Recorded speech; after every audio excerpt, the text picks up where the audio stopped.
Oh, whoa, whoa.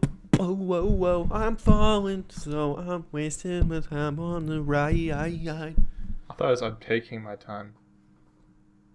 I'm not singing the song, dude. I was freestyling. Oh, in that case, here we go. I'm running for president. No, God! No, God, please, no! Hello, everyone. Welcome to the next episode of the Liberty Boys podcast, a.k.a. Lib Chat. And I'm here, as always, with the Dylan Almond, and I'm Max Eckert. Ooh. And... Ooh. What? Oh. I wanted to start off today's episode with just a little bit of current events. All right, A little bit. Not too much. Not too About bigly. 1 tablespoon of current events would do well. We don't want to go too bigly on the current events, as Mr. Trump would say. I like how he says bigly. You've never heard him say that? I've never heard him say bigly. Yo, he says bigly all the time, and it's. I'm gonna need a source on that after our show. He'll always say like, "We need to build a wall." We really need that really bigly. Like Bigly? Hillary is just corrupt. I mean, bigly corrupt. It is weird. It's weird. It's huge. We'll lose with everything. We're not going to lose. We're going to start winning again, and we're going to win bigly. Believe me. It's bigly. We need got that huge. bigly. We got huge current events we're talking about. So we have some Hillary Clinton news today. She was on Jimmy Kimmel, acting like she wasn't a robot. We all know that she's a machine. She's a cyborg lizard being folk. It's ridiculous. She's very robotic, and she's trying to prove that she's human for some reason, but it's not working. They just sit there laughing about her emails, and she tries to open a pickle jar, and she opens it, which there's no way Hillary Clinton opened that freaking pickle jar. There's days when it's difficult for me to open a pickle jar, and she's like 85 years old and like so sick she's about to die or something. So there's no way she opened that freaking pickle jar, but whatever, Jimmy Kimmel over there loosening these pickle jars for Miss Clinton. It's ridiculous. Can you open this jar of pickles? This has not been tampered with. This is... you did get it. Other Clinton news, the Clinton Foundation, a lot of people are coming out saying that the Clintons should not run it while in office. Well, a lot of people are calling for it to be dismantled completely, but most people are calling for them to just not be running it while they're in office, which I understand, because even if, I think there's a lot of corruption there, but even if there's not, that's a lot of ability to have corruption, and I don't think that ability should even be there at all. Do you agree? I would definitely agree. If in government, I think we should be obviously limiting the amount of corruption that we're allowing to take hold. And honestly, the Clinton Foundation hasn't, in my opinion, really done anything to cover it up. They've just been very open about their corruption. I think it's very strange that we haven't really started to hit hard on that topic at all. We're just kind of like, oh yeah, it's just what the Clintons do. Did you know that half of the people that met with Hillary at the State Department, half of them gave money to the Clinton Foundation? That is interesting. That's crazy. That's a crazy high number in statistic. Like, come on. That's anyone who looks at that and doesn't think that there's at least something there is. Did you see those articles that they were discussing that Hillary Clinton actually wears special lenses in her glasses that are mainly used for people with double vision, and that what? She if you actually look at, I forget what the exact branding of her lenses are for her glasses, but they're actually used for people who have double vision. And that kind of leads on to the whole medical issue that she may or may not have. All of it's unconfirmed because she obviously won't admit to it. She can open up a pickle jar, so she must be she must be super healthy. She's been staying hydrated, drinking her pickle juice. I mean, hey. I don't get it, man. Hillary's she's just crazy. Even if they agree to not run the Clinton Foundation or accept, they've brought up also just not accepting donations from foreign countries. And they if they get elected, correct? Yeah, but they said that back in 2008, and then that didn't last at all. Yeah, and you realize that she's literally coming forward saying, hey, if you elect me into public office, I'll stop being corrupt. What? This is so dumb, dude. What credit do you have to back up that statement? I mean, that entire statement by itself is a fallacy. Like, I'll quit doing bad things if you start liking me. Yeah. That's what the bully on the playground would say. At least that's what he said to me. No, I actually still have scars. Whoa. That's hardcore. That's a good transition into our other hardcore candidate. Just kidding. Mr. Donald Trump. I just wanted to point out Donald Trump's been doing a lot of flip-flopping and pivoting these last couple of days and week and a half or 2 weeks, as some may say. Remember when his immigration plan was pretty much, we're going to build this wall and let no illegal immigrants to come in, and we're going to deport every single illegal immigrant that is in the U.S. now. We're even going to go as far as to create a deportation force and go and make these people leave. All of them. How tall is his tower now? He keeps saying he's going to build it 10 feet taller, but at this point, I mean, we're talking about possibly the largest wall ever made. The thing is, that was his stance before, during the primaries. But now he's completely flip-flopped to this plan of he's going to build the wall, but the people that are left in, he's going to figure out what he's going to do with them later. And see, that's what I think is a huge basis of his argument, is that he'll kind of go in, he'll say some bogus claim, and then work his way back. And we've seen him do that on numerous policies. I mean, I guess the one to hit the nail on the head here is just immigration, exactly what you just said. Now he'll say one thing and then kind of regress from that point. And that's just, do we want that in our leadership? Do we want someone who's going to say one thing and have a strong stance on something and then slowly back down from it for the only reason of him finding out that it's not truly a rational thought? Exactly. You sat back and was like, whoa, dude, that's crazy. But the funny thing is that was like Marco Rubio's stance during the primaries, and people bashed the hell out of him for that. They were like, this guy's for amnesty. He wants open borders. This is crazy. And it's like, dude, Donald Trump has now flip-flopped to that stance, and everyone's just like, oh, he can change his mind, or he's been that way the whole time, and people are just getting completely fooled when this was like his issue that he was promoting, and he's not even what it was before. And that just, I really don't like how politicians do this flip-flop thing. I mean, Hillary even more so. Hillary just is for and against the things that are popular at the time. And it's all just pandering, man. I mean, it's just like, I call this a strange thought, but I think, if you say something, you should at least have the integrity and the ability to follow through with it. If this guy is changing his views every 2 months of pre-election, what do we know what we're going to get on the very end of the stick, If he actually gets voted in, is this actually going to happen? We all knew, straight up, it's completely irrational and implausible for him to deport however many million. It's like people. 12 million illegal immigrants. Yeah, I was going to say 11, 12 million. They're undocumented. How are you going to find them? How are you going to send them out? Are we going to do school buses? I mean, you have zero plan to back this up. It's crazy. He said he was going to have a deportation force. I don't understand how you can flip-flop at that level and then no one care. I put on Twitter this statement. I said, a lot of things that Donald Trump says or his stances, I agree with. But the thing is that those stances change, and I don't agree with him as a candidate, nor do I believe in him, which is why I don't want to vote for him. And I think honestly, he said so many bogus claims at this point. I think we've all agreed with him on certain policies at certain points in time, because he's honestly been all over the spectrum on it. But they change. Yeah, exactly.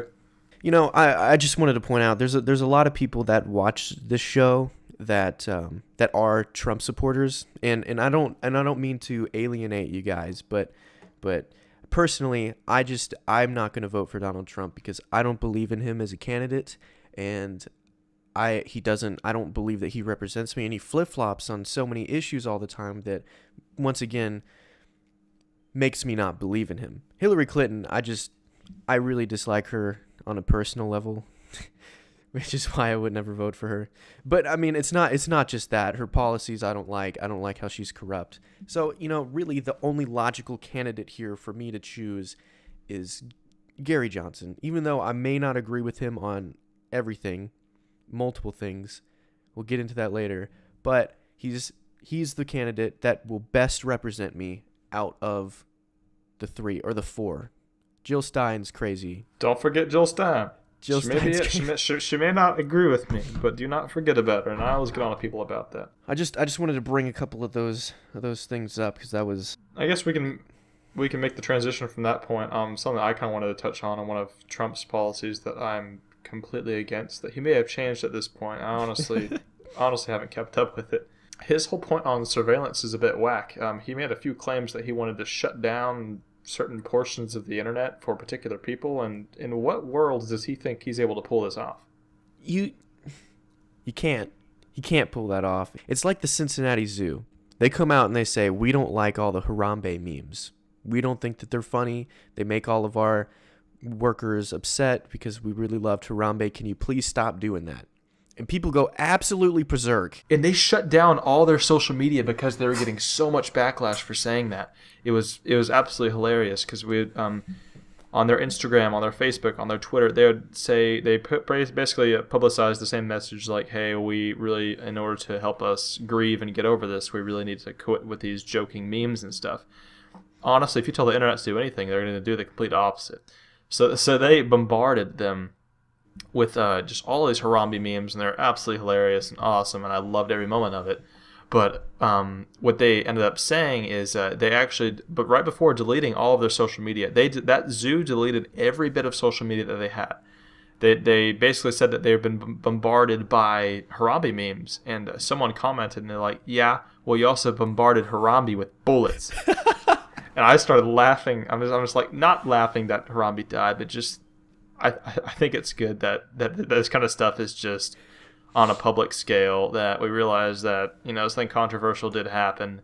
And I think that does kind of bring people who wouldn't necessarily be together, that we all think this is funny. We all are on the same page on this. We all agree. It's obviously a sad thing, but people need to understand that you cannot censor the internet. You cannot say, I don't want this on the internet, because that just makes people want to put it on there more. When there's a celebrity that has a stupid picture, or a company pays a lot of money to try to get a video taken off the internet, people just flock to it like crazy, to the point where the Cincinnati Zoo is completely shuts down everything.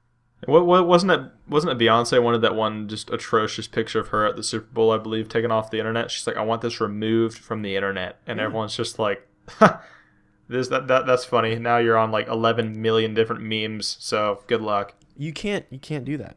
And Trump needs to understand that's not something that's going to be possible. And what kind of surveillance is that? Well, and that kind of raises the libertarian question: is surveillance isn't something that we agree with at all. That's not a conservative value whatsoever. Having more government involvement to oversee your personal life on the internet is not a conservative value. So that's kind of a strange thing that I've seen a lot of neoconservatives, including Donald Trump, hold. And I believe Marco Rubio did as well. Is that they think that they can remain having a conservative status, but want the government to have all the power in the world when it comes to surveillance. And I think that's just a bit absurd. It's our government tries to use the Patriot Act when it comes to things like monitoring people's cell phones and everything. But a lot of people don't understand that the Patriot Act really only covers when the government thinks that there is a threat for terrorism, or there's a suspect for terrorism. They go in and then they try to surveillance that person to try and prevent that terrorism act from happening. And they completely spin it out of control to the point of surveillancing every single American. And even out in foreign countries. It's so subjective. They can do whatever they want with this surveillance. The Patriot Act is very vague. I suggest everyone gives it a read, because essentially it's implying that the Bill of Rights doesn't necessarily apply to people who are suspected of being terrorists to the United States, but there's no due process to get on these lists, which is the issue. It's just, this guy's a terrorist. And from what we've seen time and time again, I believe both of the most recent terrorist attacks on the United States, in both Orlando and San Bernardino, is both of those individuals were on that list, and we didn't do anything about it. So people are on these no-fly lists and these just vague lists prevented from, and they're having surveillance done on them, and they're being spied on, but no action's being taken. So essentially you have this wide open field where you can just be completely spied on without even knowing it, but there's no follow through there. And I think we even discussed that in an episode before this, is that we have no one willing to take that extra step. I'm glad that they haven't, because I think that would be a disaster. But if your main purpose is to stop terrorists, and that's what your system for doing surveillance on all these people without due process, and you can't follow through and even do what your program was meant to do, then what's the point? That's the problem. I wanted to point out, I thought it was really funny, Hillary Clinton, a couple months back after the Orlando shooting, she tweeted, she said, if you've been investigated by the FBI, you should not be able to buy a gun. And I remember thinking, if you've been investigated by the FBI, you shouldn't be able to run for president.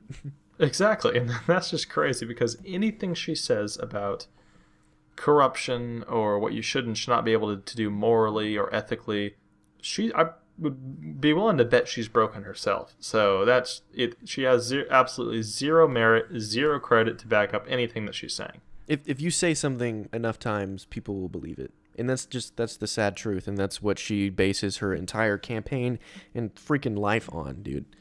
It's crazy.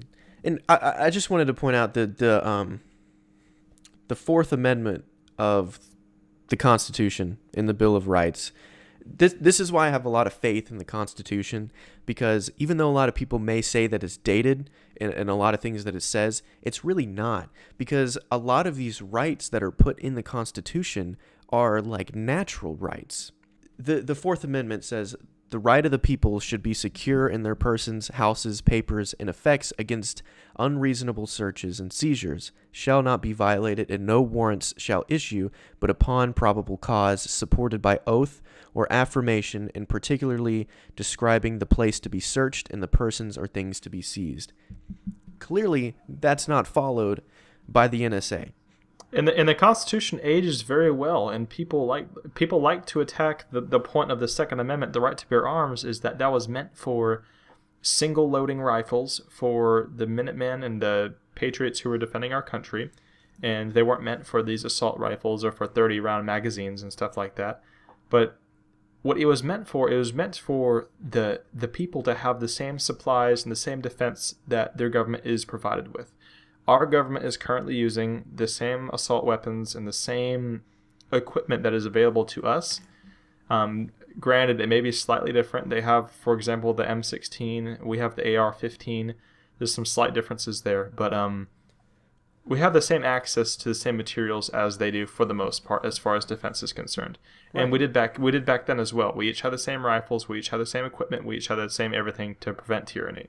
And some people's argument is that was only meant for us to have single-shot rifles for self-defense, and that we're still supposed to be using muskets for everything. That's completely absurd. Self-defense against a tyrannical government. You think if we're running around with a bunch of muskets, we're not going to be able to stop a tyrannical government with the amount of force that our government has at this time. So I really think it dates really well in a lot of things that the Constitution says, which I think is just awesome, because these guys back in the 1700s sit down and write this document that is basically natural rights of humans that dates so well that we're still using it today. I think that's just astounding. And I would completely agree with it. I think that all aspects of the Constitution have, for the most part, really done a good job of kind of surviving the times and really applying to the liberties and the individual freedoms that our founding fathers really wanted to press and kind of present as a platform for our country to work off of.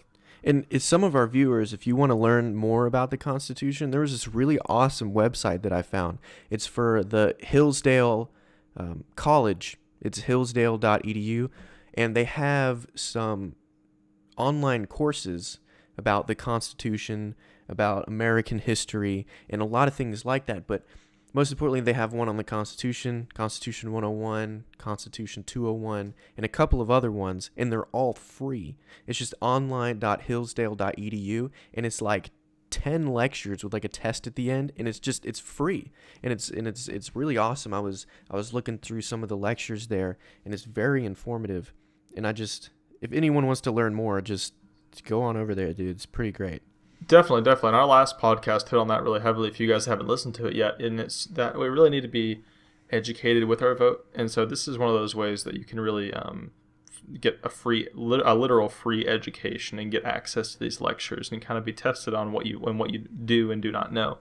And having the educated vote is obviously superior to having an uneducated vote, but a lot of people don't really understand that.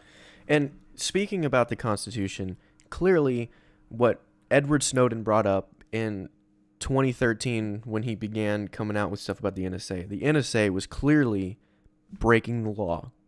And they can twist the Patriot Act or whatever, however they want. But if you read the Bill of Rights here, that's against the law. They had no right to surveillance like every aspect of everyone's digital life in America, and even overseas. That's ridiculous. And a lot of people, Gary Johnson and even Jill Stein have said that they would pardon Edward Snowden. And honestly, I would agree with that. I think Edward Snowden, even though got charged with all of these crimes and everything, and is in political sanctum or whatever they call it in Russia right now, I don't think he should be in trouble. I mean, he brought to the light a government agency that was breaking the law and taking away our civil liberties as Americans.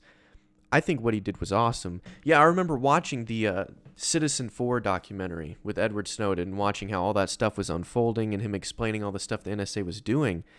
And it's just like, to me, that man's almost like a hero to me. That's great. How you could risk his life and lifetime in prison to bring out this stuff that the government was doing that was unconstitutional. Granted, there has been some controversy of how he went upon to release this information, which is still a bit unclear. It hasn't been confirmed yet. But I do have a bit of an issue how this information or possible secure information was given to the Globe as opposed to something else. Honestly, I don't know what the alternative would have been, so I don't have too big of an issue with that. It really there were serious issues that needed to be presented to the citizens of the United States and to the world, because we're doing surveillance on Germany, on our own allies. That's exactly what you're hitting on before. It wasn't just this Patriot Act kind of whoever we see as terrorists. We were spying on our own friends too, and that's something that he helped bring to light that I think is extremely important. Yeah, and to kind of touch on how he brought it out, I mean, this guy, he didn't have a platform. He was just some dude that worked at the NSA. If he made a post on Facebook, no one would see it. He had to try to find a way to get in touch with mainstream journalists so he could know that his message could be seen.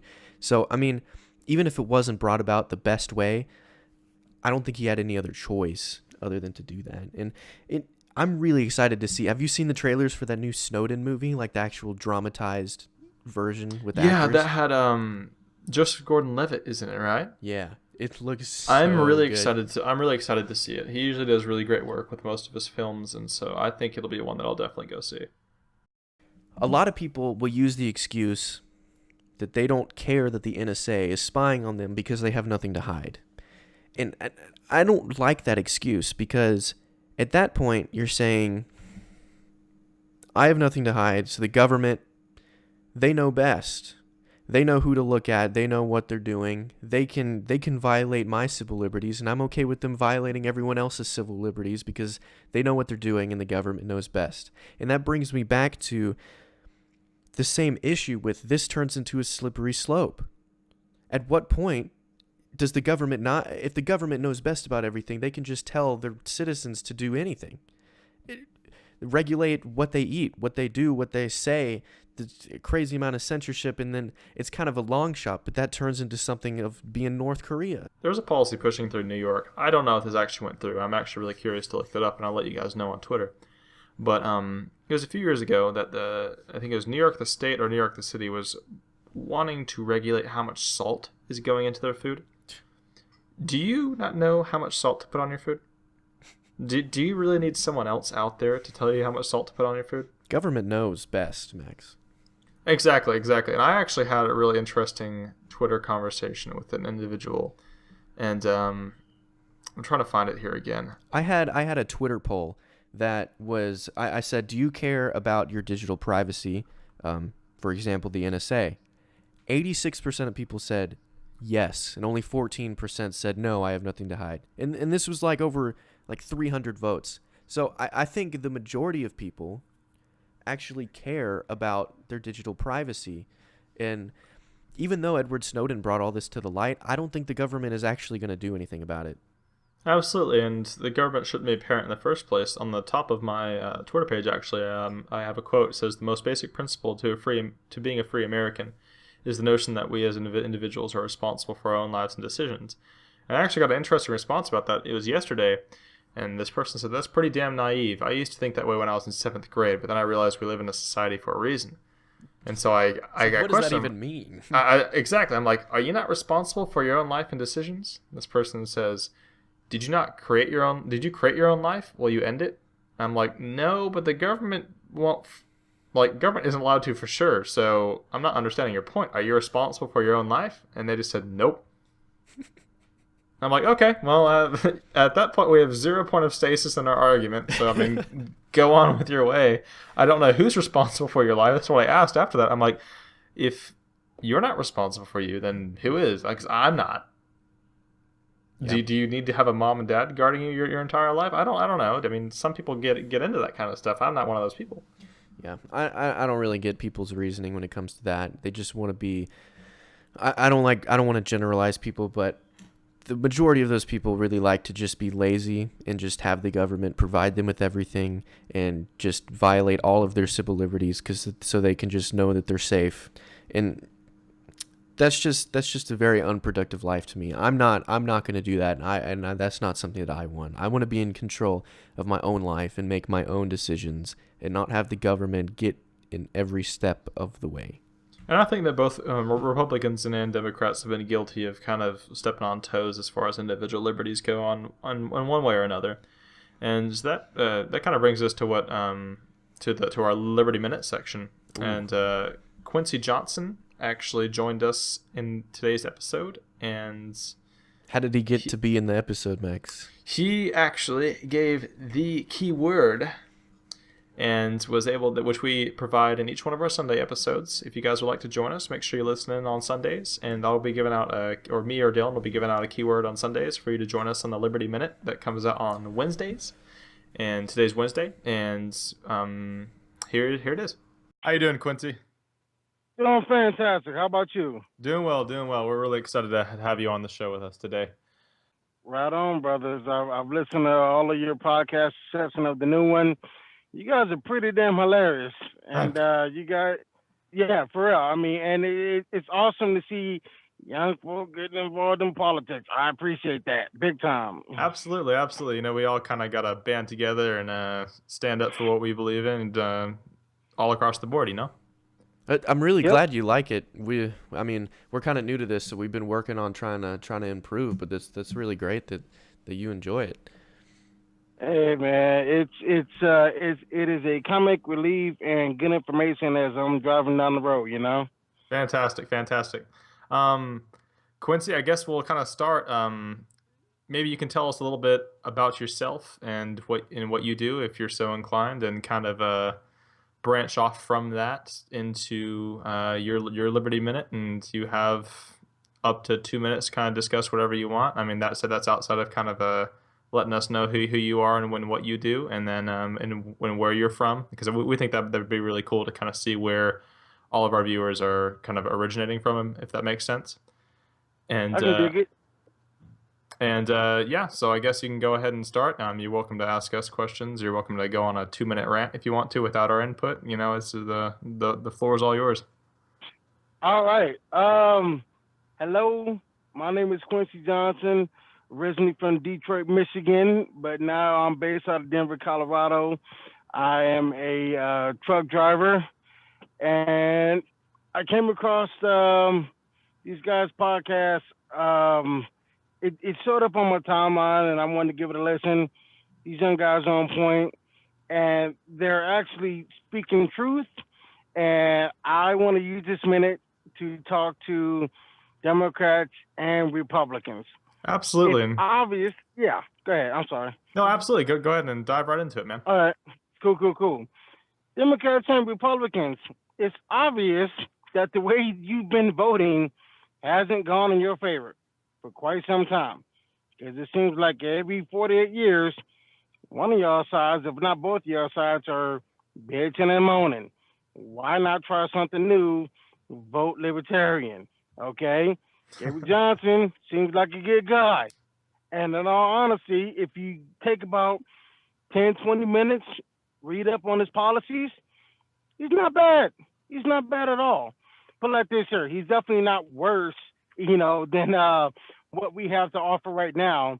I mean, if you think about it, our choices are a punch in the face or a punch in the genitals. So why not go with the nice ham sandwich, which is Gary Johnson? Absolutely. You know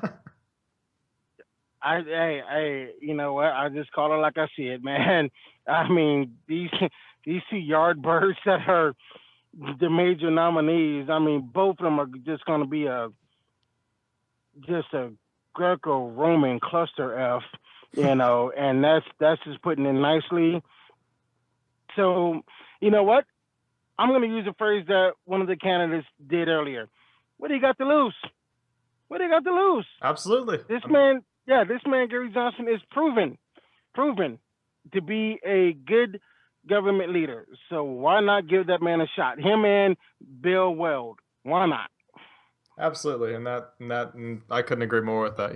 We currently don't have things that are working, and we might as well take a shot at a possibility of something that ends up working out for us. Exactly. What do they have to lose? What are they going to lose? Hillary or Trump? I mean, those sound like pretty good things to lose, honestly.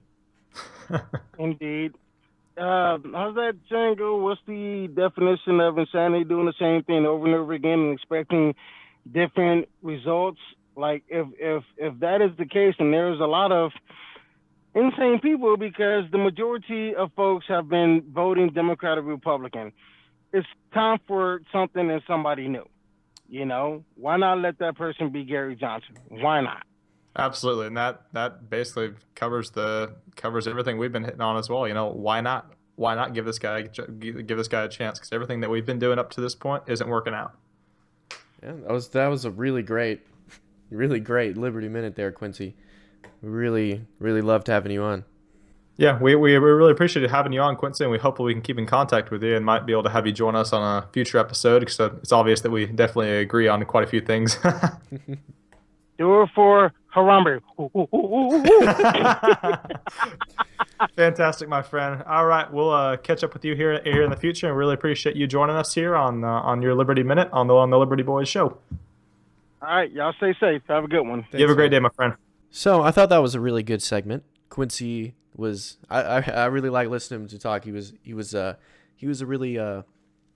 pretty wise. I would completely go with that. He was ecstatic to come on our show. He was very excited in where the direction of our show is going, and I think that's fantastic to be getting feedback. If you guys have any feedback, please be willing to send that to us. We love reading that stuff.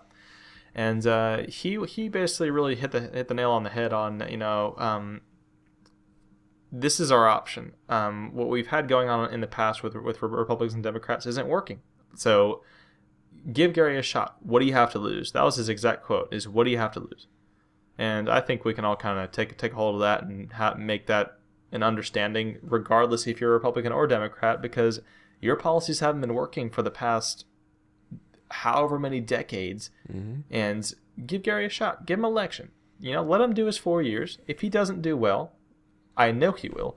If he does not do well, then we can find someone else, and we can kind of go back from that point. But the policies we've been having over the past however long just haven't been working. So what do you have to lose? Yeah, nothing. What do you have to lose? Like bad stuff? I'm okay with losing bad stuff, honestly. I really am. And there's a quote that he says a lot. I'm probably not going to know it word for word, but he says, just vote libertarian with me this once. Give me this one shot, because that's all we need. Just vote with me one time. That's all I need. And,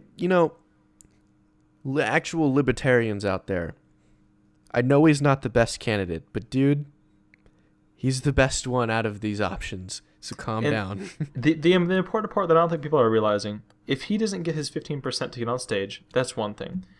It is still critical that we vote for Gary Johnson in this election. And I'll tell you why. The way the FEC works, that's the Federal Election Committee. They actually distribute funding to the Republicans and Democrats every election to help run their elections. You need to be polling at 5% in the previous election in order for your party to be receiving this funding. In the 2012 election, I believe Gary Johnson was polling at a little over 1%. I'd have to double check that. Yeah. But if we're able to hit 5% at this next general election, it'll be huge because then all of a sudden the Libertarian Party is able to get this FEC funding that we're so greatly needing. And even if Gary Johnson isn't our next guy to be running for the Libertarian Party, that'll give you a platform to put whatever Libertarian you want up there. And we'll be getting the actual federal funding for it. So it's still critical that we're voting for Gary in this next election, despite your possible Libertarian views of not wanting to support him. It'll help you way further down the line, I promise you. Gary Johnson and the supporters and me and Max, we invite anyone to come and vote for him. If you don't like the options, which frankly, that was the original driving factor to me doing the research and everything on Gary Johnson, was I didn't like the other options. He's another option that you can choose, and just give it some thought. And same thing goes for our podcast. Anyone can listen to our podcast. If you're a Trump supporter, there's a lot of Trump supporters that follow me on Twitter and listen to the podcast. I don't know about Hillary supporters. I don't think that they would like it, but you're welcome. You're welcome to come listen to it. I actually did a poll on my Twitter to kind of see what my audience was made up of for the most part, by saying who would best represent you in as president of the United States. And it's at 49% for Johnson and 38% Trump. And then Hillary Clinton and Jill Stein are tied, and they keep flip-flopping between 6 and 7%. But I was actually surprised I had that many Trump supporters following me. Not that that's a bad thing at all. I fully welcome you guys to join us. You obviously have a interest in your civil liberties and in your individual freedoms, and so it's fantastic to have you join us. And I don't mean to be bashing your candidate at all. It's just I'm just kind of displaying my thoughts on it. If Donald Trump says something dumb, I'm gonna come out and say that it's dumb, and I'm gonna provide the facts of why I think it's dumb. Same thing with Hillary Clinton. And so I'm not gonna come out and lie to people about it. But Donald Trump's not the worst candidate ever. Hillary Clinton's the worst candidate ever. You're not the worst. You're just kind of bad. But I don't really have any beef with you, honestly. You did touch on that. You did like one of his speeches that he came out with recently. Yeah. And I think that's something that we can all kind of take hold of. And you can like stuff from other candidates, even if they have completely different views. I like some of Bernie's views on things. As far as policy and platform goes, couldn't be more polar opposite. And even if you're not voting or want to vote for Gary Johnson, just give it some thought, because if he's on the debate stage, then that's great. There's another option. Who doesn't want to see 3 people up there debating? Who doesn't want more than just 2 opposite options? Just do it. Just do it. Just Nike. Not a promotion. I wish we had Nike promote us. Nike, please. I don't even know the word. Nike, give us money to talk good about you. We're trying to start a website, and we're trying to do a lot of cool stuff for our community, Nike. You should totally throw us some cash, and we'll... No, I'm totally kidding. But we're actually going to be working on opening up our platforms that we're currently going to be hosting our podcast on. I'm sure Dylan has a lot more info on that. And, yeah. We should have a website open up here, I would say, within the next week, hopefully, maybe next 2 weeks. We're working really hard to make sure the content is of quality before we put it out. Oh yeah, and, we've been expanding the platforms. It's going to be on, if you guys are watching this on the date that it's out, 8/24/2016. It's going to be on pretty much all the platforms within the week. That's going to be awesome. It's going to give a lot of people areas to come and listen to it. They're not going to have to go out of their way to watch it on certain platforms. So that's going to be really great. We're working on a website to kind of have a hub of everything so people can come and check that out. That's going to be pretty awesome. We'll let you guys know and give you updates on Twitter So feel free to follow us at Max Eckert, at the Dylan Allman for pretty radical updates, and not like radical isn't good, not crazy. Radical isn't like, yeah, man, radical. Yeah, bro. Catch them hard waves, man. Yeah. But that's pretty much gonna conclude our episode here. Also, I just want to kind of bring up that Max is gonna be gone the next episode, so we're gonna record something fun for you guys to release on this Sunday's episode. We're gonna be kind of doing these every now and then, so it's gonna be pretty fun. We're gonna do. I'll keep you guys updated on Twitter. I'm taking a small vacation. Haven't done that in I don't know how many years, but it's just gonna be for the weekend. So if you guys follow me on Twitter, I will definitely keep you updated with some cool stuff that I'm doing. Not telling you where I'm going because I like to remain covert. If you do run into me though, definitely come give me a high five and kiss him on the lips. He likes that. You know, if you do that, you know, that's fine too. No, actually, I'd honestly prefer you don't do that. But you know, if you gotta let it slide, then I'll let it slide. Whatever. We're gonna have something fun planned. We're gonna do a couple of games, maybe a Mad Lib. Get it? Mad Lib? Lib, like Liberty, Lib Chat. We like it. We like that. One little story I wanted to tell before we got off. I have a bunch of little pocket constitutions, and I kind of bring one with me so I can just give it a read every now and then. And I brought one when I went to go visit my family up in Maryland last weekend, and I left one on my brother's bedside table with a note, and I was like, hey, I just wanted to give this to you. It's really important to know about your country and the history and what we're built on and everything. And he's 12, and I get a text from him like a couple days later, and he's like, hey, Dylan, I've been reading the book you gave me, and it's just super interesting, and I love it so much, and I can't wait to learn more about the Liberty Brothers. And I was just like, that's awesome. I mean, it's hardly like a book, but sweet. I mean, he's just reading through this thing like it's Harry Potter. I'm like, that's great. I mean, I have to look up a lot of things when I read it. Good for him. Young people, and I mean, I'm a young person, but you really need to get into figuring out what your country is and what it stands for in the history, because that's really important, because that really directly affects your life, and I can't really stress that enough. All right, folks, that's enough from us. Make sure to like whatever you're watching this on, subscribe, follow us for more. Yeah, we love you, and we're best friends with you and your mom and your family and your uncle and your blue dad. Your whatever that's supposed to mean. We'll catch you on the lib side, and you guys have a fantastic lib side. Fantastic day. That was super lame. Dancing in the mirror. Chillin' in Cedar Rapids.